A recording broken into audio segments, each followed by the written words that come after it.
So, hey everyone, welcome back to the forum. It's been a couple of weeks. And the reason it's been a couple of weeks is because we're all busy, I think. So that was the impulse for this topic, which is work and career. Um, yes, and people getting engaged. I guess that's, yeah. So I guess the real reason I wanted to do this topic is obviously I started a new job recently and I am much busier than I was before. And I will also be moving to a different city for this job in about 2 months. Yeah. Chicago. And it all sounds very exciting, but I don't know. Like I knew what I was getting into when I started this job. Like I knew it wasn't going to be 40 hours a week like my old job, and so I'm going to require some sacrifice. But it's still like kind of surprising how much of an adjustment it is to like change your work-life balance from what you were comfortable with and suddenly not have time in the evenings to do things you used to do. So that got me thinking about, like how do I prioritize career, like in my hierarchy of needs? Where does my career and the fulfillment it gives me fall? Um, I don't know. It's like a tricky question. I don't know. Sometimes I worry I'm like too career oriented and I'm like sacrificing too many things to have like, a high stakes or high pressure, fast paced job. I don't know. So I figured that was an interesting topic because everyone has a different opinion on like what they prefer for work-life balance, what their ideal job would be, how much they care about things like salary or you know prestige or whatever. So I guess we could. This is a pretty open discussion, broad topic. Just your thoughts on like, do you like your job? Do you not like your job? Would you rather be doing something else? Where do you see yourself going? And how much do you care about work and life balance and all of that? So I will open the floor to your thoughts. Or I Well, guess, in it's up to you. accordance with forum tradition, you should elaborate a little You bit must more go from your first. perspective. You Sure. must go first.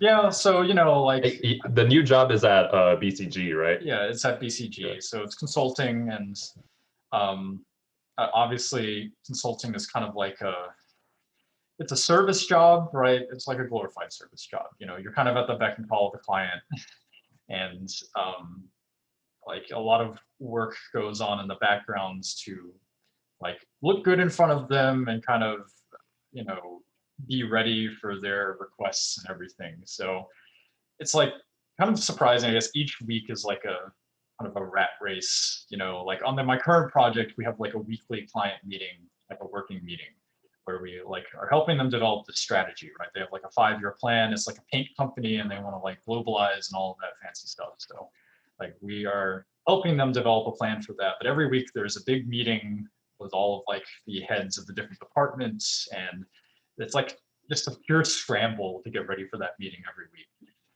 And it requires like a lot of late nights, and just I have lost control of my schedule from like Monday through Thursday. Right. Like I'm probably working close to 60 hours a week now, which I don't know. It's like I kind of have gotten into it and I'm getting used to it, right? Like obviously it's a learning curve and an adjustment, but I'm also like, wow, like this kind of sucks. Like how long do I want to do this for? Like suddenly I don't have time to like watch TV with Adriana. I barely have time to walk my dog. Like I don't know, but I was like, I got this job because I wanted something faster paced and a little. I'm not a person with many hobbies, so like I get bored pretty easily after work, and when I don't have a lot to do. So I was like, okay, I want like a career that's more challenging, right? I want something that's a little higher intensity. But on the flip side, I'm like, I don't want this. So I don't know. It's tough to kind of reconcile those things and figure out, am I like too career oriented? Do I put too much value on like the company I work for and the career I'm in, and where that's all going? Would I be more satisfied or happier in like a slower paced life? I don't know. This is all kind of scatterbrains, but you can see what I'm getting at. It's like, So Justin, yeah. just to hone in on the whole fast-paced thing, would you say that your job's more faster paced, or is it just a bigger time sink? I would say it's faster paced. Like if I compare it to my engineering job, which is my only frame of reference, the deadlines are much further apart. The entire projects took much longer. They were government infrastructure jobs, and the government, it's like very chill, right? Things happen on a glacial pace. But here it's like the corporate world, they want to have this big strategy done in time for some shareholder meeting in a few months. And it requires a ton of like background research on the market and all of this like lift work, right, to put it together. Right? So no, it's definitely a compressed sort of schedule. Okay. Yeah. Yeah, I don't have a great frame of reference since both my jobs have been with consulting, so it's all just been in a similar time frame. I will say I can sympathize with you, the whole weekly client meeting. Like right now, I have 4 of those actually every week. Yeah. We're working with many different dealers for that one client. So yeah, every week it's just a cycle. It's like doing homework at this point, right? I'm taking 4 classes, like every week you have to Yeah, turn it kind in of your is. deck, right? Yeah. It but I do think that, Justin, to your point about getting used to it, you're a smart guy, so over time you're going to find ways to save time and get your work done anyways, and things will start getting back to normal to a place you like.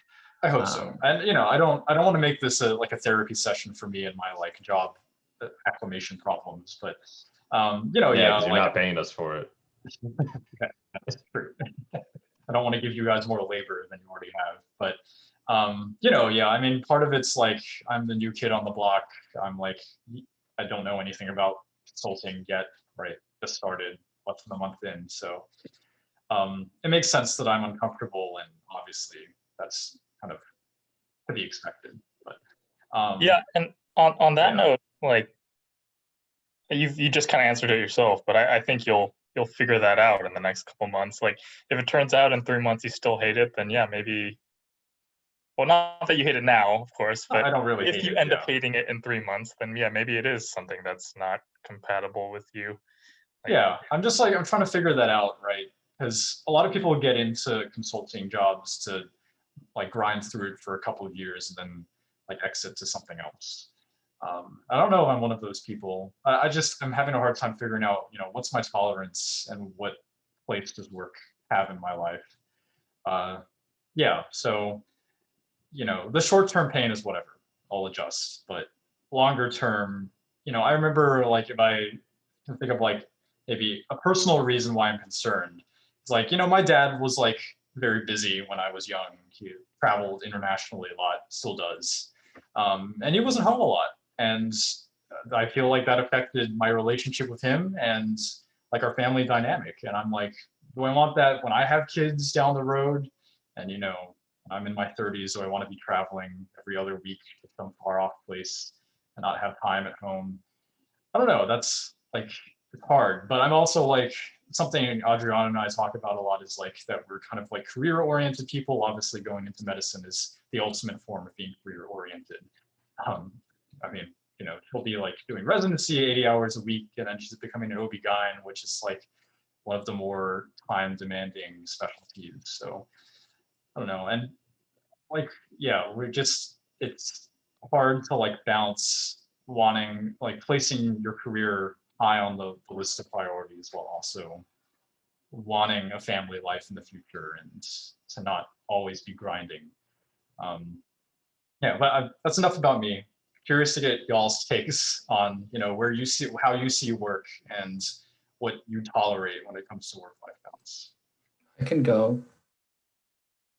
Sure. Or actually, Jacob, do you have to leave first? Well, let me just add one more thing on what Justin said, and then I'll throw it back to you, David. Like the comment about family, like wanting to be home, I like 150% agree with what you just said. Just from what I see with my cousin, I don't know how many of y'all know. So like my cousin Ashton he comes over to our house like every summer, basically, just to live with us. And long story short is that both his parents work. They're both dentists / orthodontists, so they're like not in the house ever. So during the summer, he pretty much has nothing better to do, and he comes over to our house. And so actually during COVID, he lived at our house for the last basically like 9 to 10 months, and he just moved back. Where I'm getting at with this is sort of like, like my mom and I will talk about like he's a good kid. He's happy. He's like a pretty obedient kid. Like likes to play video games, et cetera, et cetera. But we we feel bad for him because like he doesn't get to spend time with his parents. We feel like it has affected his relationship with his parents. Like during the summers, like he just hangs out with me, right? He doesn't see his parents for 3 months, so like every year. And so I guess me personally, yeah, I identify with that comment you made about wanting to be able to, see your kid a lot. But I also think that's sort of the beauty of the job you have now, is that you have the luxury of, like being a well-recognized firm, like to have a lot of exit opportunities. Like I think it's not a huge concern, at least to me now, because you'll have the chance to like go wherever the hell you want, in X or Y years. So Yeah. I mean, that's again going back to the conversations Adriana and I have like every week. It's, yeah, we're making the sacrifice in our 20s to live better lives in our 30s and 40s. And I don't know, I hope that's the case. I am concerned that, the grind is kind of like all consuming, like you get addicted to the grind, Like I think a lot of people get to the point where like they've been in this career for a few years, or any career, any higher intensity career, and they kind of realize they don't want to give up the salary or the opportunities, that open up down the road. I mean, like again, I go back to my dad, who like was kind of given the chance to like slow down his career maybe, or like we used to live in London. My dad's been working for the same engineering company for like 30 years. And before we moved to Houston, he was given the choice to like move back to Australia and go back to like our home, or my family is like home city, right? Or to like go to Houston and open up a new office for the company in what was, a much riskier but potentially lucrative move, right? Where he would get to be a leader as opposed to working somewhere that is already established, and he would get to kind of forge his own path. And he chose that, right? And doing that, he moved us away from my extended family. So I don't really have much of a relationship with them as I might have if I'd lived in Australia. And, he became a very busy guy who works, is kind of a workaholic, and was chasing business and didn't have as much time for his family as he probably would have in the other case. So yeah, I mean, like it's easy to say now, oh yeah, I'll sacrifice now and I'll slow down later. But the grind is, it's lucrative. It doesn't end sometimes. So sounds like getting started with alcohol or coffee. It's kind of like, oh, I'll just have some today, but I won't become a problem, right? Yeah, right.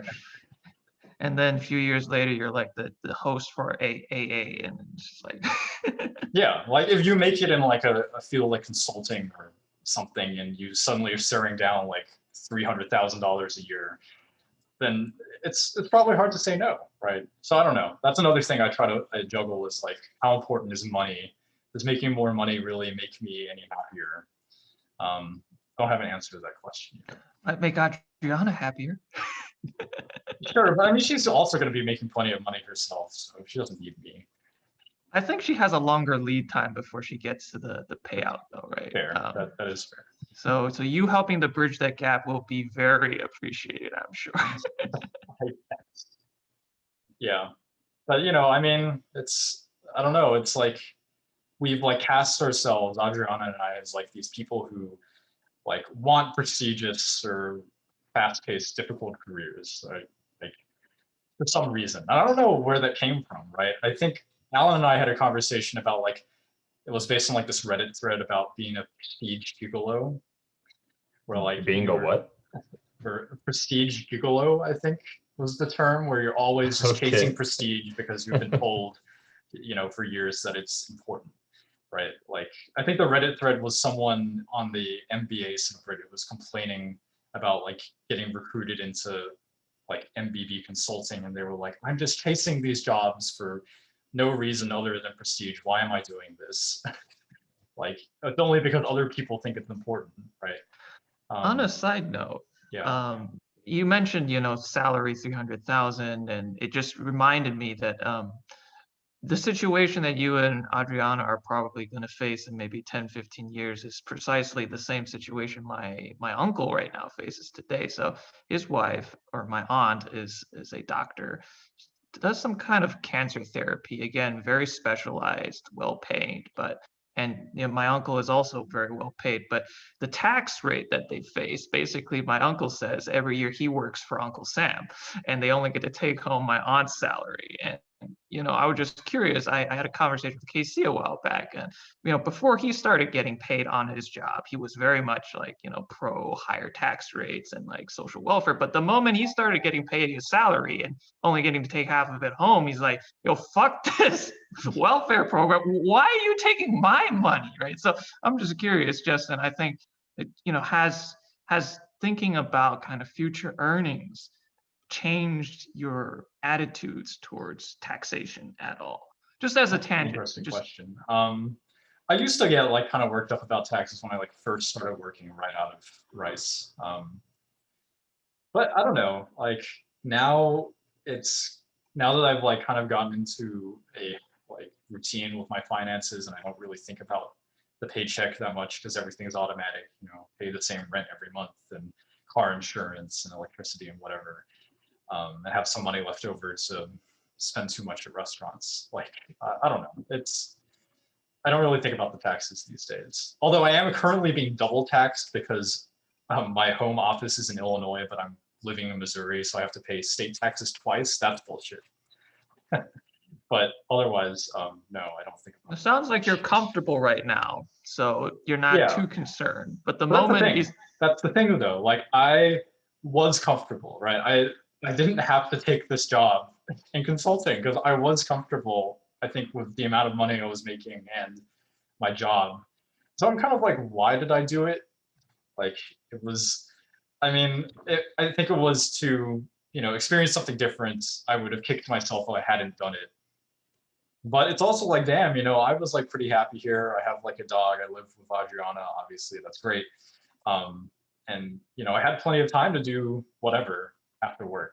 And I kind of gave that all up for a job, and I'm not sure how satisfying that decision is. But yeah, please, you guys can talk about your jobs too. So this is not about me. This is about the concept of work. So yeah, David, you were going to say something earlier.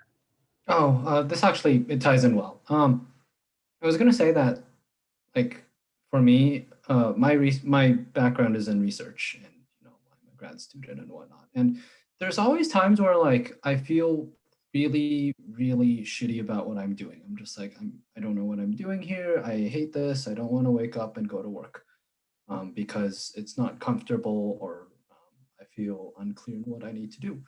And I think every time I join a different lab or I start some research position, it feels like that. And in my mind, that's a little bit of what it must feel like for you, just because you've left something that you're familiar with and you're doing something new. And at least for me, my experience is that I try to tough it out for a few months and see if that feeling goes away. And if it doesn't, then okay, then that's when I would sit down and be like, all right, well, this isn't going to work out. Let's find something else. But if it does go away, then I take it as a sign that I learned something and I grew as a person. Just when I got thrown into something new.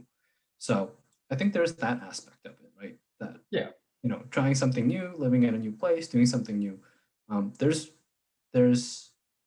intangible value to that you can't just put a money value on. But I'll say that, like, with my work, I'm a grad student, a PhD student. I strongly identify with the idea that your work you shouldn't love your workplace. I don't think that's the right attitude to have, but you should look for a workplace that allows you to learn a lot. And obviously I get to learn every day, and I feel very stupid every day. That's kind of part and parcel of being a grad student is feeling very stupid. You feel very stupid up until the day you defend, and you probably still feel stupid even after they've told you you've passed. But I think that's, at least for me, it's something that kind of keeps me going, and it pushes me to learn more. And I think learning is a really, really big part of any job that I'll seek. So in the future, if I go into industry and like industry R&D, likely I'll still feel very stupid and still want to learn more. So that's a big driver behind what I look for.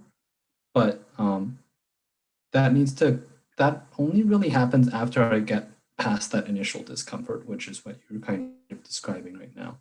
Yeah, I definitely agree with that. And I think one of the reasons I made the change I did was because I felt like my brain was getting soft in civil engineering. Not that it's like not a career where you like develop and learn, and obviously engineers, especially once they reach mid-career, I met a ton of very intelligent people who were very well-rounded in their field. But I don't know, I didn't find the day-to-day work that I would be doing for a few more years all that engaging. So yeah, I also put a pretty high emphasis on learning and being challenged daily.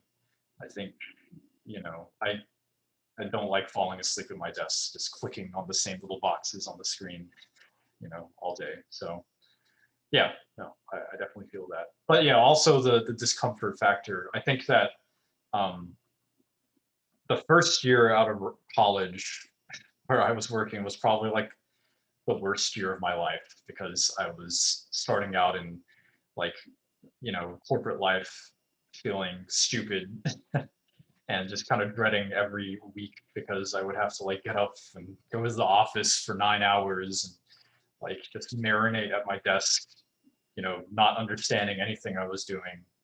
Yeah, but I did find that that went away like after like about 8 months. Yeah. So I The think, marination worked. Your brain went soft. well, I like you got to get used to a different lifestyle, right? Working is not college. You don't have control over your schedule like you used to, and it requires. I think the main thing was like a very different style of teamwork. While college I found was more individualistic. I wasn't big on study groups. I did a lot of homework myself, but at work you can't do that. So that was a big learning curve for me. But yeah, no, I hated my job. And ultimately, I found a new job while I was there within the first 8 months. So I didn't really give it a chance like I probably should have. But yeah, no, I definitely feel that. And currently, I'm kind of going through that, dreading the start of the week, because I know it's going to be kind of long and difficult. But I'm sure that will get better. But yeah, Melis, I want to hear your perspective. I actually had a question for David though. I don't know if you mentioned this already, David, but do you think you're going to stay in academia or go into industry? It's something I've been thinking a lot about, actually. Mhm.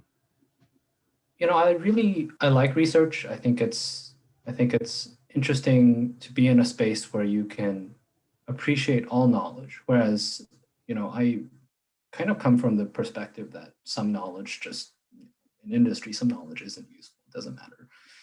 There's some knowledge that's useful. It's the knowledge that helps you get a product out the door into the market, right? But I kind of like this idea that in academia you can just find all knowledge interesting, and I can just spend a week investigating something that ends up being a dead end. But it's fine. It's whatever. I thought it was interesting. I spent some time just checking it out. That's what I do. So there's that interests me. There's I've been a TA this past year, teaching some undergrad, sophomore BME students here at Tech, and teaching's been really fun. And you guys know I was a Low-Rise Fellow. I taught stuff in high school, so I've always liked teaching. So that's also been something that's been on my mind. Professor Chin. Okay, well, so there's one thing. If I were to go into academia, well, let's just say I don't want to go into academia. That's the one thing I'm sure about, just because Okay. in the process of getting a job in academia, like being a postdoc, and then the application process.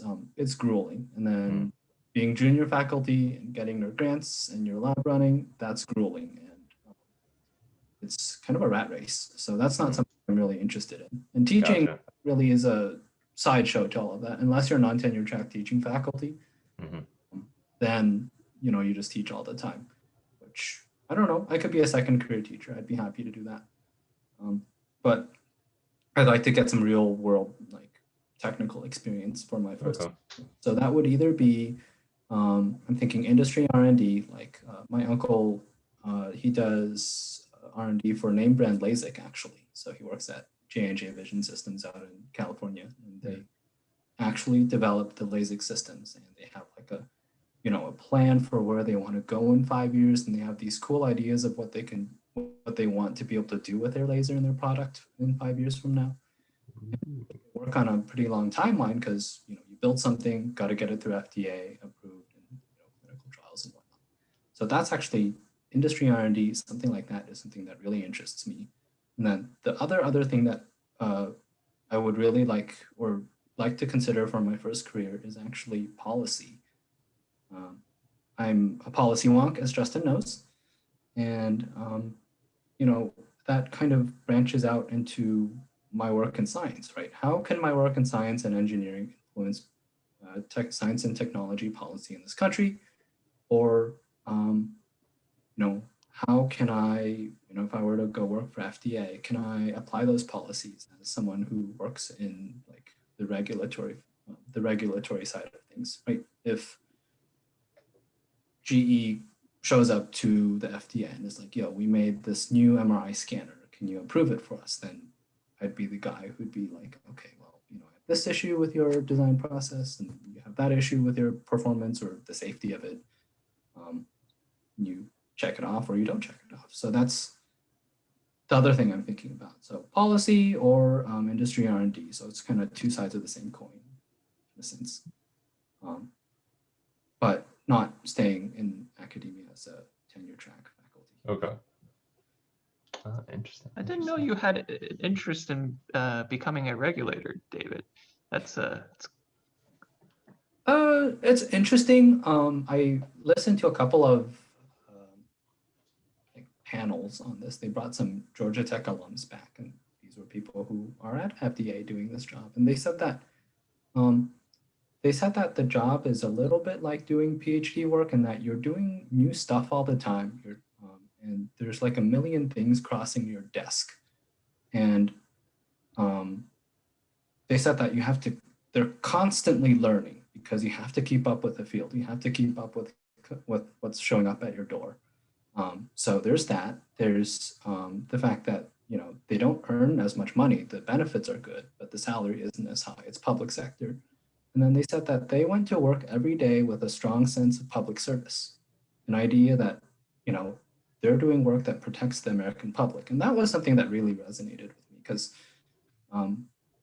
for one reason or another, earning crazy amounts of money doesn't appeal to me, while finding good health insurance that's stable is something that does appeal to me. You guys probably know the reason for that.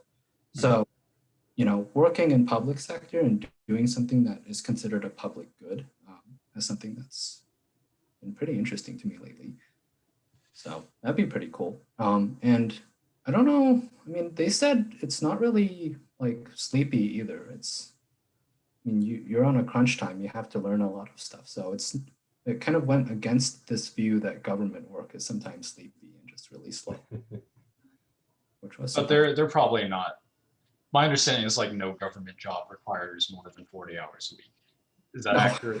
No, I don't think it doesn't have to government always job be is measured in terms of hours spent, right? Sometimes. amount of brain neuron synapses firing. Well, yeah, but I think, well, yeah, but my understanding of at least the time requirement is that it's usually very consistent.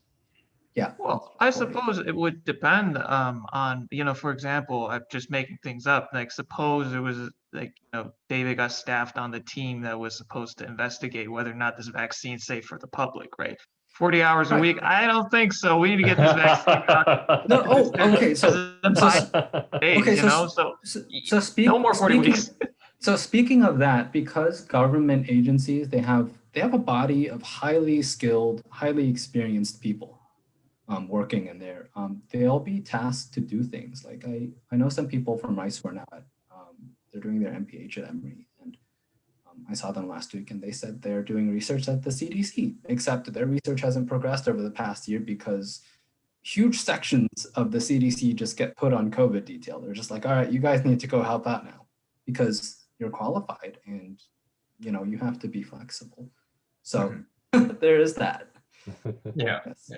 And But no, that's I kind of definitely- that's not 40 hours a week. I do have some thoughts on what you said about like public service and the holistic, not holistic, what's the word? I guess, did you get more of a sense of that at your engineering firm? Well, what do you mean? Like of the whole like public, like that Yeah. you're doing a public service. Yeah, that's something like I've also been thinking about is like when I took this consulting job, did I just sell out? Like, am I a sellout? Nah, you cashed in. I mean, that's just that's I like a nice that, way of Mellis. saying it. Well Sellout. put. That's definitely being a sellout. Like, yeah, I'm now working on like corporate problems, trying to make other companies more money as opposed to, making infrastructure better. But I don't know. I kind of square that with like when I was in engineering, I was working at an engineering consulting firm, so I wasn't actually working for the government. So you were And selling out the whole time, Justin. You never had one straight day Kind of. in your post undergrad. I think one of the factors that made it easier for me to like leave engineering on like a moral or ethical level was that I didn't think a lot of the work I was doing in engineering was good for the world. Like, most of what I was working on was like making freeways bigger and roads wider, and I was like, that's bad. And that's Like, yeah, I'm I feel making like the that's not world a something you're worse into, right? place. Yeah. But then again, the flip side is that, well, if I had stayed in this career, I could have easily gotten a job that was a little, more in line with my ethics, right? But I didn't do that, and I left to go and, help corporations make bank. So, Hey, but yeah, these corporations are providing services to the people. So, if you're making them better, you're making the services and products to us better. You know what I'm saying? So you're still doing a public service. And I thank you for that. I thank you for your service, Justin. I don't know if I see it that way. I don't know This how much. country is built on market economics, right? So like I think that's how we've been running this country more or less, right? This idea that private interests, when kind of under a fair framework, can drive public good, right? So if anything, I would say that my previous job, which was focused on litigation, which is not even, is the real like sellout kind of job, because there's zero value being produced. It's literally like 4G's done, right? But now all the court cases come out, they sue each other, say, you made too much money from 4G. You need to give me half of your stack. And it's just like, and they'll pay millions of dollars to us to help them like argue about it. It's like, that's, if you want to talk about zero value add to society, that's a zero value add job, right? And This folks is why tell me, lawyers are don't so feel so depressed." bad, right? We need to uphold a fair legal system. Otherwise, who's going to, want to do businesses in the country? I'm just like, really? Like yes, but like seriously? we're arguing about this random ass patent in this for 4G, which is like a very mature technology now. It's like you're literally ripping each other off, like Apple and Samsung at each other's throats. Like, you copied my phone design. It's like that is the epitome of like, no social value add. Yeah, I mean, that's one of the reasons I kind of shied away. Like, I was briefly interested or curious about law. I feel like I probably told you guys that I was thinking about law school at one point, and then yeah, lawyers seem to be depressed for exactly that reason. Especially corporate lawyers, they truly do not produce anything. At least a lot of them say they don't. But yeah, I mean, I guess there is some value to consulting work. Like, if our clients listen to our suggestions, then hypothetically that ends up improving outcomes for them, and maybe it's a better, alignment of customer needs and what the corporations are offering in the market. But I don't know, it just like in engineering, it was very tangible, right? Like I was making construction plans for this road that was going to be built, and in a couple of years, I could go out to wherever this project was taking place and go and see it, right? Like I knew like the value add of my work was obvious and very easy to follow. Now I'm like making PowerPoint slides and I don't know if anyone's going to read them. And it's very amorphous, right? We don't even know if the client is ultimately going to execute on the strategy we come up with for them. It's okay. It's totally up in the air. In grad school, I can write my dissertation and likely none of my committee will read it. It's just how the world works. Yeah, I know. So yeah, I don't know. There's that aspect of like, how valuable is the work you do? Does it bother you if it isn't valuable? I don't know. Melis, I want to hear about your job. All right, yeah, I'll go up next. Which is perfect because I need to leave a few minutes before 7. Okay, so my job. Now I'm gonna start out with the first job I had out of college, which was at Coca-Cola. I feel like I've mentioned this before, but I hated that job. I love that company though. I mean, don't get me wrong. I like Coke. Like I like the company, like the culture. I don't know. I like the people I worked with. I like being able to walk over and get free water whenever I wanted or free soft drinks. Are we talking about like freemium, like bottled water? Yeah. Not tap Oh. water. Like Yeah, like free not telling us about bottled the free water. tap Like water. I walked over and just grabbed bottles of what was it that Coke had? Dasani? Dasani, yes. Yeah. I would grab Nice. 5 bottles of Dasani, just put them on my desk. Boom, that's my water for the day. So that was nice. But the job itself, hated it. Oh, terrible. For 2 reasons. 1, I wasn't making enough money, and 2, just the job itself was just very boring and tedious. And if y'all don't remember, I was doing collections. I was called an AR analyst, but glorified name for a collector. I called people and said, hey, you owe my company money, pay it to me or pay it to us. It was boring, terrible. Which is why I was so glad when I got the new job with Warner Media, which I was still working in the same type of department, which is accounts receivable, but I was in a more analytical and like technical role this time as a reporting analyst, which I liked a lot more. Like I'm constantly like learning more things about the business and learning more like technical skills, and I feel like I'm getting challenged constantly. And I think a part of it is just because our company's also been in like a state of flux for like the past like 5 years. Like AT&T bought us out and they've been doing some restructuring where like there's been like several rounds of like layoffs like with our HBO entity, where I had to learn that stuff when I first came on. And then there were layoffs with our Warner Brothers entity and I had to learn some stuff from that side of the business. Then there were layoffs with our Xandr entity. I had to learn stuff about that part of the business. And so I've definitely layoffs have been great for you. Huh? No, layoffs have been great for you. Well, I didn't get more money every time, so it really You didn't should matter. join consulting then. That's what we do half the time. But just quick question. Were there any funny particular phone calls you had while you were, calling people for collections? My one experience with trying to collect money I lent out was in elementary school. We went to Six Flags and, I had an allowance of like $5. I didn't want to spend it on anything. This kid next to me was like, oh, I really want that ring pop. Can anyone like lend me money? It's like, okay, sure, I'll lend you money, but can you pay me interest? It's like, yeah, sure, right? But see, so I'm like, that was my mistake. I asked for interest because afterwards I asked him, so can you pay me money? I said, yeah, what was it? 160, right? Yeah, plus interest. So how much is that? 170. No, I'm only paying you 160. But we agreed it was interest. And it's like, no, not paying you anything at all. So I just lost $1.60 because I asked for interest. I'm like, fuck, man. There's no way he remembered the exact Do I call the amount. cops now? Like, what do we do? Kevin So, bit like- off more than he could chew. Kevin was made to go into his field of work. In some sense, right? But I'm just curious, were there any like funny phone calls you had? Because like, how do you get people to pay you, right? Like, realistically speaking. Yeah, Threatening I to mean, sue them? yeah, that was one part of it. With some products we provided, like, you know, there was, you know, we did have a stick we could kind of hit them with or punch them with. Like in the case with our freestyle machines, I don't know if you guys know what the freestyle machines are, I but love they're the those freestyle fancy machines. vending machines that with the touch screens and stuff. Oh, yeah. They're so So good. those are kind of like rented out. So if our customers don't pay for that, then we just stop providing them product. It's pretty simple in that case.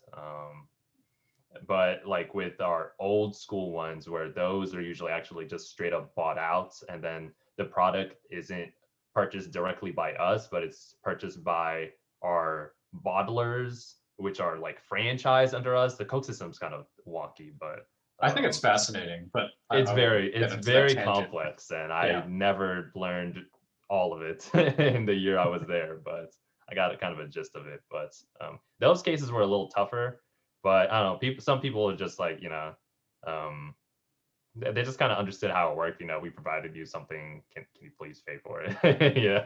Okay, so no but one the was like, funniest, one instance that comes to mind was when I was actually training a new person that come in, and it was like one of his first calls to a customer, and so I think he just kind of got lost in like what he should say, and like you know, kind of the strategy when you're like calling. And so at a moment I just I was kind of like whispering him advice, and then on the phone call the lady's like, hey, who's that talking in the background? And I'm like, oh shoot, she heard me. should have said the angel on his shoulder, or the devil rather. Which sounds really sketch, and I think it sounded sketch to her. And so that he was like, I was like, oh hi. He gave the phone to me. I'm like, oh hi, I'm his supervisor, which I'm not. Well played, well Nice played. save. And I was talking to her and telling her to kind of explain the situation, and I think she ended up like asking for like, oh, what's the customer service number, because I don't think she trusted us at all. But yeah, we were laughing so hard after that. It was pretty funny. I don't know. That's the only thing I can think of. That was like one of my funnier phone calls. So Okay, no so- one who's just being a deadbeat and be like, nope, you thought I owed you money? You thought I owed you interest? Nope, not anymore. No, that's happened. Like, I feel like there's one case I remember where like the person just, after the first couple times, the person just didn't pick up anymore, and they just didn't pay. So in those cases, we just send it to like third-party collections and then don't deal with it anymore. But yeah, that was old Coke. But yeah, so glad I left that. Yeah, working at Warner Media has been a lot better. It's been a little more, it's not too fast paced. The hours are like good. Most of the time I'm working 40 hours a week. Maybe some days during our busy weeks, I'll work a little later, but that doesn't really happen that often. And our team's pretty good. Our manager's very good about us having a good work-life balance. Like most of the time I don't even think I've taken any days off so far this year. Like I think I've taken like one day and a couple of half days off. And like our manager will actually remind all of us, like in our team meeting, say, you guys, you know, take your days off, get some rest. So yeah, our team's very encouraging of like, you know, having that work-life balance. And I think I have a good work-life balance with the job I have now, which is enabling me to pursue my YouTube channel. So that's one of the good things about having that. And on the note of like talking about, I think earlier we were talking about like, you know, the work-life balance and like spending time with like children. And on that note, I definitely want to have a job where I can work from home. And mostly, I know the whole 5-day work from home thing only happened because of COVID. But even before that, our company had a 2-day work from home policy. So if I could have something where like I have a very generous work from home policy, I would prefer that, because then I could actually like be with my family, or like, you know, if my kids go to school somewhere near me, then I don't know, this take a quick little break, pick them up, and actually be with them and around them. Even if, you know, sometimes I'm doing some work and being busy, I can still like kind of be around them and, you know, be there for them if needed. Yeah. So wait, I know you've got log off in a sec, but I'm curious. So where do you see this job going? Do you plan to stick around for a while, or you like what's the career path? Yeah, I think I'm gonna stick here for a while just because. So initially, I mean, I was thinking of leaving like after. Yeah, I had worked at Coke for about a year left, and then I was still not permanent at Warner Media when I started out. And so my plan was, I think, how long had it been? Anyway, but my plan was like maybe after a year, if there still wasn't any, if they weren't gonna offer me anything permanent, I start looking for jobs again. And I mean, I got a permanent offer after I had told them that I got an offer at the same company but a different department, which they were saying, "Oh, we were just about to offer you this." What are they? I don't know, but getting a different offer from a different department definitely sped up that timeline where they gave me an offer. And then a couple months ago, like right before January of this year, I got the promotion with another pay bump. So that all just kind of convinced me, you know what, I think I'm gonna stay here for a while. I like the people. I'm getting a decent enough pay where I like it. I have a good work-life balance. I don't really have a reason to leave. Yeah, that's good. It sounds. And pretty good. initially, what I was thinking was I would be doing like some kind of master's part-time, but I'm putting that on pause to work on the YouTube channel because I don't think I'd be able to do that and work and do some kind of part-time school. Don't forget to subscribe. Don't forget to like and subscribe. Yeah. So that's on pause, and I kind of want to see where that goes. And because I have such a good work-life balance, I can kind of work on that and see what happens. And if things go well with the content creation, I would definitely consider doing it, full time. Speaking of that, do you mind if I look at your analytics? Yeah, no problem. I don't have that much content out there at the moment, but Well, I mean, it's never too early to kind of get the processes in place. Yeah. I'm very curious on like, obviously I'm not curious about the content creation so much as kind of like, how to run this as a business, so to speak. You know what I'm saying? yeah. But yeah, if you don't mind, I'd love to take a look. Maybe Yeah, I have absolutely. a couple suggestions here and there. But yeah, it sounds like you got a good thing going, dude. I mean, yeah, it kind of checks all your boxes. You got time to do this thing on the side that could become your main thing. Yeah, that's good. That's good. That's the kind of harmony I aspire to achieve one day, but I don't know what I want. So And it wasn't anything planned. Everything was like, I don't know, the first job out of college was, like I said, it was terrible, and I really didn't know where I was gonna go, career wise. It was just it was talking to a coworker of mine, where like he kind of convinced me, oh, you gotta go on this data analyst track.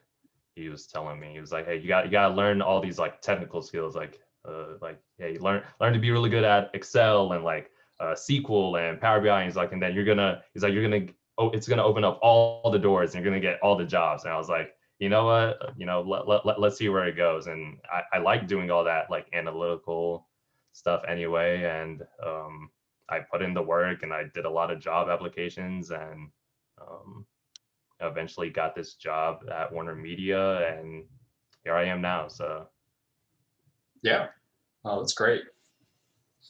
And yeah, no. Also going back to something you said earlier, I think the different attitudes on work from home are interesting. I feel like I'm in the minority. I don't like working from home. Like I'm tired of it. I like need to get out into the world and like interact with it. So I'm really looking forward to being in the office and being around people again. But yeah, no, I feel like that's not the majority opinion at the moment. maybe if my job was like close. I mean, like I said, I mostly want to work from home just because to be with especially with like when I have a family of my own, I would prefer to like, be able to be with them. Yeah. But I don't know. Part of why I really like work from home too is the commute. My commute was an hour to get to work. Yeah, that would change Um, my perception of it. Now it's 30 seconds, roll out of bed, and I'm Yeah, there. exactly. It's like that. Yeah, that's a major factor. I would, Yeah. yeah. And I'm guessing in Chicago with the new job, it's going to be close too, right? I mean, you're not even going to have a car. Yeah, no, I'm trying to live within walking distance, but I mean, it's going to be a travel job, so Oh, okay. really is going to the airport twice a Did week. they tell y'all, Justin, when, like, are you gonna be immediately going to the sites? Well, the messaging is kind of unclear. It's like they might be moving to a hybrid model. It really depends on the client. But they are going to be opening travel back up probably late summer in the fall. And I like expressed my interest. They had like a survey where you could like say, hey, I want to do travel work. And I was like, yeah. So I think I'll be traveling later this year. See you later, Melis. But yeah, no, I mean, I don't know. I feel like there's just something impersonal about Zoom, especially in a work setting where like it's harder to share ideas. You can't just go around the corner and ask a question. And like, I don't know. I find meeting people for the first time over Zoom and never having met them in person is just really, I don't know. It's like dehumanizing. Yeah, no, I'm Yeah. generally with Yeah. you. I agree, like all points about, yeah, I don't know, just some aspects of Teams and Zoom is just not appealing to me. Like I want to meet my coworkers. I've never met them in person. I guess I'm what's the word I'm looking for? Selfish in the sense that I want them to just like give me that option of flexibility, like just be able to work from home whenever the hell I want. Realize that's probably not what's gonna happen. But Yeah. yeah, I guess I would like both. But no, if I had to pick, I'm actually with you. I'd like to be able to go in and, like you said, not have to email questions to somebody, not have to, you know, be on phone calls with people across the state that I've never seen or met or been to their facility before. So Yeah. No, definitely. I mean, it's just like I feel like I get on these Zoom calls all day and like these people are just like pixels on the screen, right? There's no like there's just something basic. It's like basic human socialization that's just been removed. Like I can't like conceptualize that this person like in reality because I've only ever seen them as like this blurry image on the screen, you know? If that makes any sense at all. But, Yeah, I'm yeah. with you. Yes, I'm the minority here. I actually appreciate the space that the digital interface creates. I Man, I just- like it. Like no one at my firm right now I've ever met in person. I think we get along just fine. But again, I may be the minority then. That's interesting. I mean, I made a point to go into the lab as much as I can. I mean, I do a lot of experiments, so I have to be there. But I just like being in there, and I like having in-person meetings with my PI. Like, it's been great. It's way better than doing something over the internet. And you know, I can bounce ideas off of my lab mates. Like, oh, you know, I want to try this. What do you think? And we can go walk over and try it together. And you know, these spontaneous things that you try in science, they would never happen if it was over Zoom because you're at home. You can't walk over and try, and that person's not going to be walking by, and you can't just grab them like that. Yeah, yeah. No, I definitely that's what I'm missing. I agree. And my last job, like, was kind of remote even before the pandemic because like all of the traffic people in St. Louis like quit like by the beginning of 2020. So I was like the last traffic engineering person in St. Louis, and the rest of them were in Kansas City. And I never met a vast majority of the people I worked with at HDR. They were always just voices on the phone because we didn't even use video conferencing because it used up too much bandwidth on the VPN. So they were like, don't turn your video on.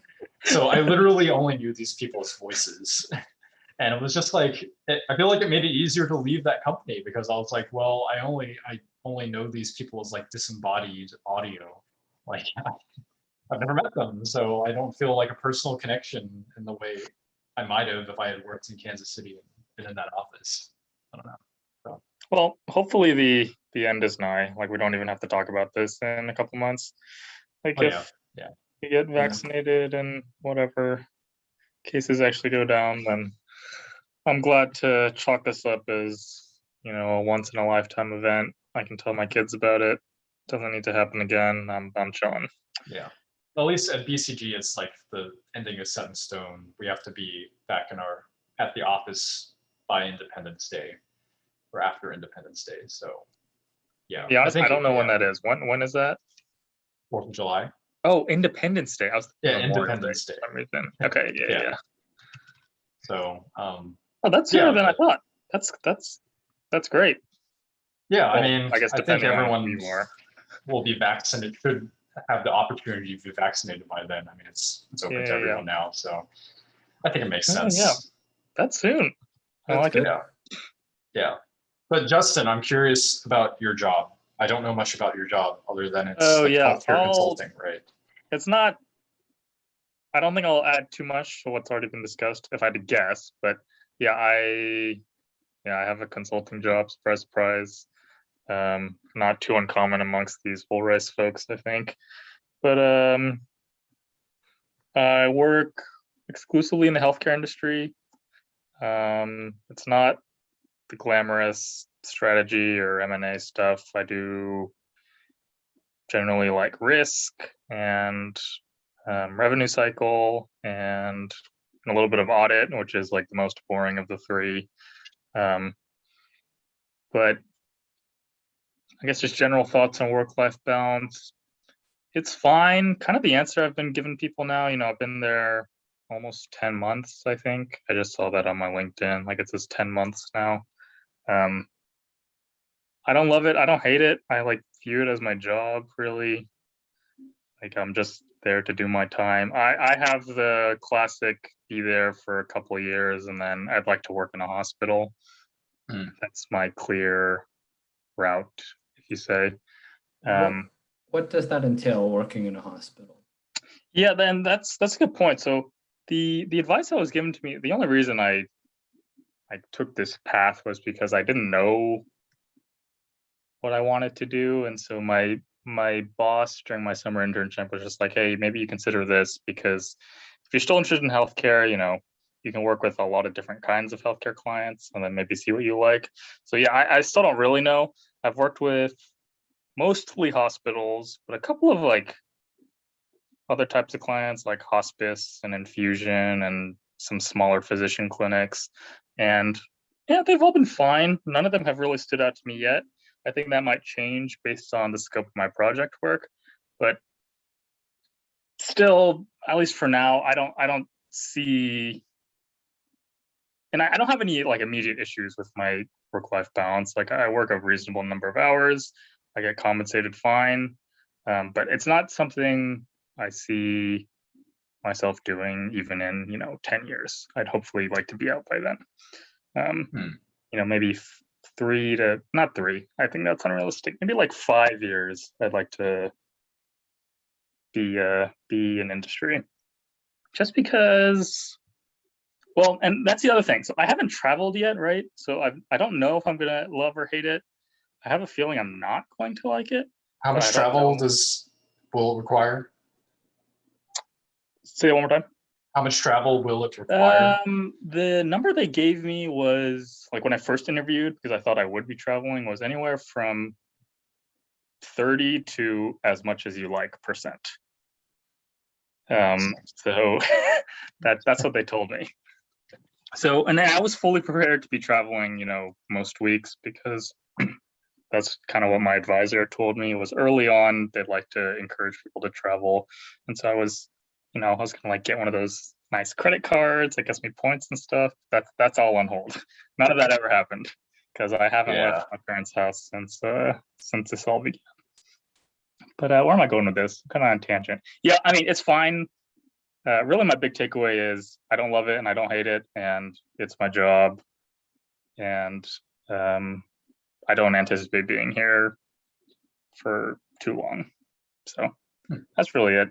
No, I'm like, and don't get me wrong, I'm like super fortunate to be in the job that I am. Like a lot of my classmates struggled finding jobs during the pandemic,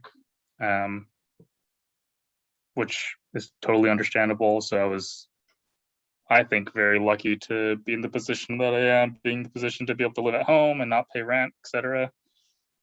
So a lot of Yeah, that's good pretty things dope. going for me. But yeah, that's kind of it for me. Nothing too So, exciting. just to press you a little bit on the hospital piece. So you said the current job, you don't love it, you don't hate it, but are you anticipating that by the time you get into that hospital, you're thinking of kind of in the abstract that by then you will love the job, or is that? Yeah, so no. Like, I mean, just to give you a direct answer, I don't know if I'll love that kind of work either. And I've kind of accepted the fact that I don't know if I ever will love my job. I guess I don't know very many of my friends who do love their job. I've kind of come to terms with that. It's like the ultimate question. Yeah, like I started viewing my job as, I think I may have also seen this on Reddit or Twitter or something, but your job is what you do to like facilitate my ability to do what I love, right? It's just like it gives me the resources to be able to spend times on things that I actually enjoy. So that's Yes, this is the maybe central that's question a more that I cynical wanted to get view to. of corporate America, but that's kind of how I view my job. Is I just put in my time, and then during the evenings and during the weekends, I get to do what I actually like. That's the healthy view, I think. I agree with that. Yeah, I guess that's the ultimate question I wanted to get to in this discussion today, was like, do you live to work or work to live? I don't know. I think it's a difficult question for me because I don't particularly enjoy having tons of free time. So I think I'm more of like a live to work type, but that also sounds depressing.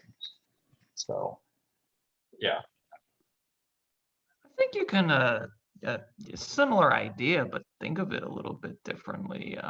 Like in a way, it's if you look at each step of a career, it's just work and you just put in time and you're just accumulating income, right? But some big things in life, if you're into, that kind of achievement, like it's done over the course of many years. And it's not like I can just go to the bowling alley this weekend and say, yeah, that's what I enjoy, right? Maybe something you enjoy takes 20 years and it looks like a lot of work on a day-to-day basis, right? So if that's the kind of thing you're going for, this is, I think, a necessary sort of goal here, right?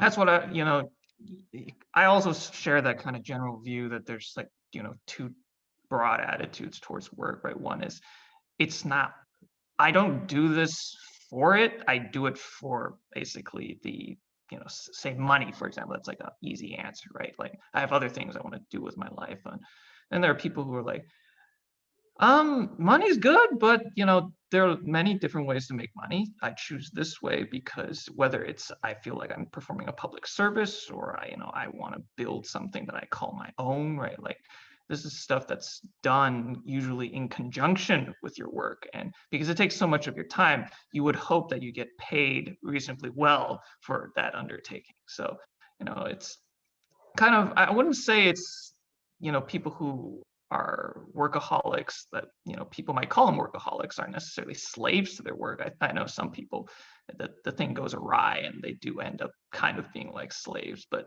I think what helps keep you afloat is if you have like a broader goal, kind of like, I want to achieve certain things, right? And, think about how your actual job aligns with that, right? So, whether it be in the medium term, like Justin was thinking, like, I want to get to a hospital, I think this position is a good stepping stone for that.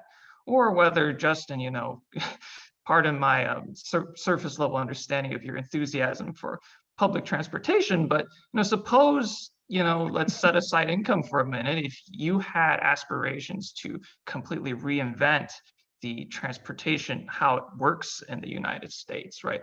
That's not something most people would even expect to achieve in their lifetime. So if you can make any progress on that in yours, I think that'd be a worthwhile goal. And I think that would have to come a lot through your career and your day-to-day job. And so the question you can start asking yourself is, well, how does my time at BCG really contribute to that?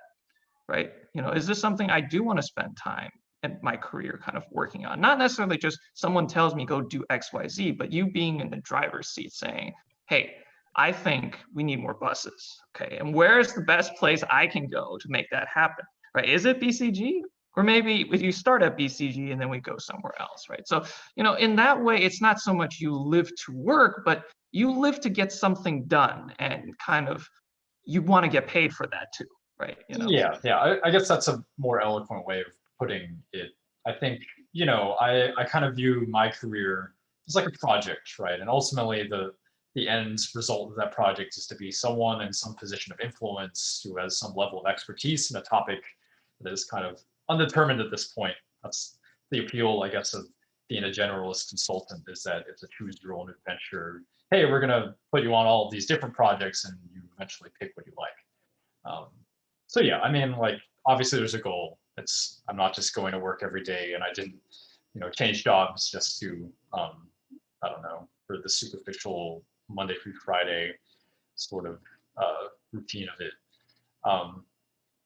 But you know, I think like I don't know where I'm getting at here. It's like that can be kind of all consuming, and there are other things in life that also matter, that, you know, it can be hard to prioritize when you choose that sort of long range aspirational career view. Let me put this to Yeah. you then. It is challenging. I don't dispute that, but maybe that is what you want to do with your life. You want to be one of the few people who can get both. So figure out a way. Use your consultant brain. Find out how you can get the best of both worlds, right? Because, you know, it sounds like at a minimum you'll get one, right? So it'd be all the better if you can get both. The easy answer, not easy. Become a doctor. That's I think that's, you know, you have a fulfilling job and you get compensated. The only issue is you have to dedicate 8+ years and hundreds of thousands of dollars to get there. But yeah, I think medicine is the perfect like melding of like public service / like mission driven and career driven. I'll kind of step in a little and kind of complicate that, because I was actually talking about exactly this with you know, Tony. You guys remember Tony? I think he was who lived in the suite with the guys? Yes. Yeah. That guy. Oh, This okay, yeah. guy, yeah. Yes, because he's actually at Emory doing his residency. We met up last weekend, and we were actually talking about this. And you know, I think a lot of people go into medicine thinking that they're going to serve and, you know, cure people, but it comes into it, you hit two realities. One is the bureaucracy of medicine, and, you know, whatever the state of bureaucracy is in the U.S. with the healthcare system, plus just, you know, fundamental limitations on what you can do in the clinic. And then number two is you're dealing with patients, but sometimes patients don't meet you halfway in the middle, or you know, you have patients who you just can't save. So there's also that reality. I would say being a doctor is actually quite complex with the amount of fulfillment you get out of your work, and it's different from what it's made out to be to med students who kind of go in and they're just like, oh, I'm going to go save people, and that's what I'm going to do day in and day out. It is not that reality. Yeah, no, I've heard a version of that for every career. Lawyers, engineers, everyone. There's all that, you know, the advertising, especially when you're 18 and getting into undergrad, is very different than the actual career and the value. It's like Army recruitment posters. It is. Yeah, I mean, you have to kind of give people some higher aspirations given them, especially for a JD or an MD, to go through all of that pain, right? Yeah. Justin, what's that in the corner of your screen? Oh, it's Gracie. It's my dog. Oh, okay. I was like, is Justin about to get mauled by some? No, she's just reorganizing her bed. Wait, that's her bed, not yours? No, it's I like assumed it was a your day bed, like guest bed that obviously no one has used in a year. Commandeered for her own use. Absolutely. It's her favorite spot. But yeah, I don't know. I feel like my thoughts on like work and life are very disorganized. it kind of bugs me. I don't know. I like try to have some like create some structure to like why I'm doing the things I'm doing, and I just like it's a struggle to really define it. Yeah, I don't know. It's something you find over time, I think. Yeah. You know, it's not something that just, boom, it hits you on the head tomorrow. I think it takes time.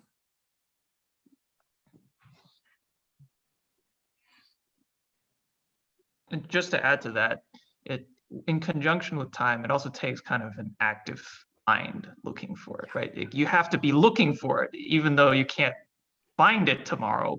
That takes time. But if you don't look, right, you're going to find yourself 5 years later in the same square. It's like, oh, well, what am I doing here? So try to answer that question one step at a time. It takes Right. time and effort. You can't just, it's not just time and Yeah. use either. It just bugs me because like when I got into Rice, I was very set on what I wanted to do, right? Unlike most people, I think, who went through some sort of freshman year, like, I don't know, crisis of purpose, right? Wasn't Melis a Misney at some point? Yes, I remember that. Oh, And yeah. Adriano was about to do time, and yeah, like it was, everyone was having all of these trials and tribulations, and here I was, like, had declared my major immediately and never strayed from it. And then once I got out of school, I went through the freshman year crisis and like, wow, do I actually want to do engineering? Shouldn't I have had this conversation with myself 4 years ago? But yeah, I don't know. And I feel like that's kind of led me down this like really weird path so far, where I've had 3 jobs in the 3 years since we graduated. That's not unusual. Yeah, I know. I mean, that's, and your 20s are a fine time to do that sort of thing. Yeah. It's just kind of frustrating because I don't know. It's like, it's not fun to not know exactly where you're going, right? To not have it planned out. Yeah. And like, yeah. I'm told for the folks who can see where they're headed, it's also not fun. Yeah, because then you have like the grass is greener effect. Yeah, and that Yes. definitely has been a big impact on me. Is like,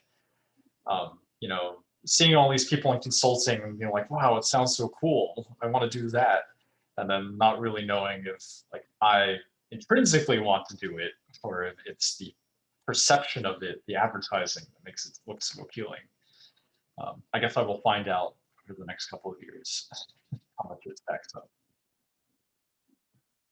Yeah, I don't know. I feel like, especially, and this is going to sound super pretentious. So if there's any random YouTube viewers, I apologize for how conceited this will sound. But I feel like They've made it through the hour. yeah, I feel like at schools like Rice, and within our network, there's a very large like emphasis on prestige, especially since Rice has become kind of a target school for a lot of these like prestigious jobs and grad school prospects. I don't know. I feel like it's really clouded my mind since I graduated. It's like, how much do I care about prestige? Is that something I want to pursue? Are these like high profile jobs all they're made out to be? And I won't lie. I mean, that was an influence for me pursuing this particular job and wanting to make this transition, is that I was worried that like engineering wasn't enough and that it wasn't prestigious enough, and I don't know. And that sounds super like self-centered, but No, I mean, being honest, yeah. yeah, it played a part in or has and continues to play a part in my life. It's part of the reason I came to that, like went to that school. Like, Yeah, right. If I could do it all again, well, I'll give the disclaimer that I absolutely like think it was worth it. Loved the people I met, et cetera, et cetera, et cetera. But is it worth that much more money than going to a state school, like on a full scholarship? I don't know. Yeah, I think you can make an argument for both. It's just what I'm trying to say. And so like, just my only main point really here is like when I was a high school senior, I think prestige really did cloud my judgment, and I didn't have much justification to go to Rice other than like, oh, I really want to like, flex on these other kids. But yeah. Anyways, Speaking of not, which, not much substance to add to your point, other than yeah, I don't really know the answer because it's clouded my judgment too. I mean, I think it was worth it too, you know, don't get me wrong. And if I hadn't gone to Rice, if I'd gone to UT or, you know, some more, you know, still a good school, but not like one of these top 20 undergrads, I probably wouldn't have had the opportunity I have now to try out this job in consulting and, you know, enter that career. That What door I wouldn't will have been open. to your Yeah. point about kind of the whole prestige thing is, I remember the first week I got to Rice, the running joke that I remember was popular was if you met someone new, the first thing you would ask them is, so which Ivy did you not get into? Right. So I thought that was super funny. It's just kind of like, it's a little bit self-mocking, but yeah, that whole prestige thing, I think it's an asset that these organizations have developed for themselves, and you know they want to try to leverage to the max, because none of these guys, you know, anyone that we think is prestigious now, if you compare with just even the history of the United States, you guys didn't exist before the United States. So, you know, it's just kind of like, you've been around, you've been doing well, right? Like, you know, they try to build that and milk it for what it's worth. So I think, and I think that's the thing that I've had to come to terms with. It's kind of like, you know, I'm just going to pick on you, Justin, since it's kind of the easiest to do so right now. Like, Oh, you please go joining ahead. BCG, ultimately, you know, as prestigious as a firm as BCG might be in the minds of many, I will say that the prestige ultimately resides with the name BCG.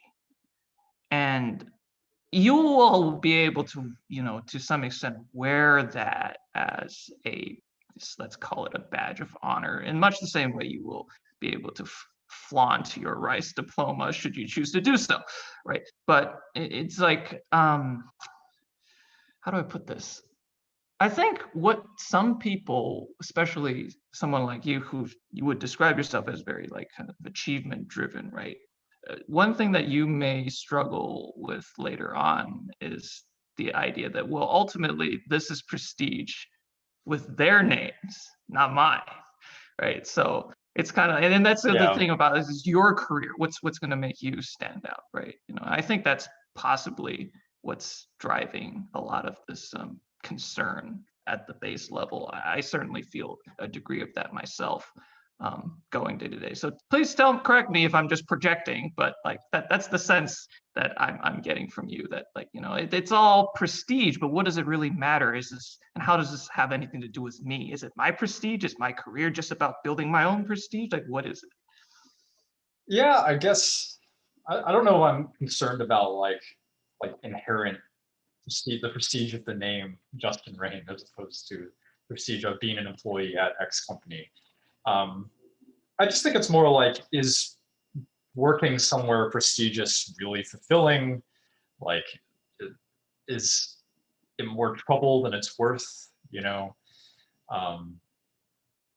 yeah, I think it's more about like these personal factors of like work-life balance and what really makes someone happy, right? Because there are studies that suggest, you know, after you make like what 70K as an individual, there's quickly diminishing returns to happiness as you go up the salary scale. And yeah, I don't know, like our time on this earth is limited, and to spend it doing work, no matter how prestigious it is, can feel kind of hollow and wasteful and like empty. Yeah, so I think that's kind of what I'm getting at. It's like we have grown up in an environment, and I think an era in this country's history, perhaps, where like, you know, if you pursue like higher education in the higher ranking schools, there's a big emphasis on like chasing prestige. And I just don't know if that's healthy or necessarily productive or even good for society. Probably not. Yeah. Well, it's not for everyone, right? Like, Yeah. and it's I'll not, say and that even I'm in the not. current system, those pursuing that prestige, I would say, are the minority, right? Which is, I guess, why you preface this whole thing with if this sounds pretentious, you know, because it is not necessarily everyone's problem, right? As you say, Well, if I guess, 70K but I'm is I'm already constraining the population to people who go to like top 20 or 30 schools, right? And like it was funny, like obviously college admissions for the upcoming class were just released like a couple weeks ago. Um, and I did interviews for Rice this year, as I've done for the past couple of years. And like, I don't know, I was like curious about like how people were perceiving Rice these days. I like looked up Rice on TikTok because like on TikTok, a lot of like 18-year-olds will post about college admissions and decisions and whatever. And people go crazy about Rice and these other schools. They have like, I feel like they've ascended to a different level than they were even when we applied. And like, it's just become that much more competitive and the stakes are that much higher. And I was like, I don't know, like, I was like thinking I went there, was it really that important? I don't know.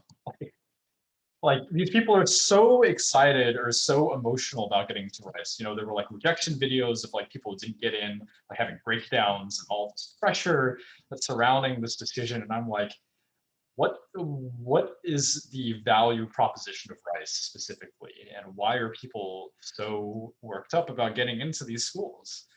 And you know, when someone gets into Rice, what do they think it's going to get them after they get out? Like different if they've gone somewhere else. Which is kind of I don't know how relevant this point really is, but it just it's gotten me thinking about, you know, prestige and like, what is the relevance of it all? I don't know. Do people want to go to Rice just because it's on some list and that's it? You know, like, Justin, make a new list. Yes. yeah. But I think it's very relevant. So like, you know, if you're applying to business school in like, you know, a couple years, like how are you thinking about it, right? Isn't it more or less the same mentality? Yeah, it is. I would only go to business school if it was like one of those, you know, top 7 ones because they're on the lists of schools that people say are important. I don't know. Like um yeah. And I I don't know if mean, that's really, it's a roundabout way of saying that it opens doors, right? yeah, I guess. My econ professor would call it signaling. Like you don't go there to learn anything. You go there to get stamped so that everyone Yeah. knows you're Or high caliber, credentialing, so to right. speak. Yeah, I mean, uh-huh. Yeah. sounds pretty toxic though. I'm kind of with you, Justin. Like, I don't know if the mentality is Or good. Like, I It's not acknowledge a that good it exists, but I've seen those videos too, and It's not great. Yeah, people like base so much of their like self-worth, and I've done it, right? This is like driven a huge part of my post-college life so far, is like unhealthily basing, you know, my self-worth on job title or level of prestige of my career or whatever. Like, am I living up to my potential, right? Am I doing the most that I could do? I don't know. I don't know. It's just like so difficult to like get out of that mindset. And I will fully admit it's like an addiction of mine, just like coffee and Diet Coke, you know. Like I have this like prestige like focus in my career that I don't know if it's really leading to productive places. I don't know if like if this is truly what I would want to be doing in like some sort of agnostic vacuum where like prestige in a universe where prestige didn't matter, would I be doing this? You know, I think that's kind of the question. Like, is this, you know, really fulfilling my needs and my desires and what I would want to be doing in life? Probably impossible to know the answer to that question. So, yeah. yeah, I don't know. Well, that was I what just- I was saying, trying to come across with earlier, right? It's that once you get those badges, like how do you feel about Rice today, right? Like it was great, you know, and it's good, but like I don't want to define myself based on the fact that I went to Rice. It's a pretty short definition of a career, if you ask me. Yeah.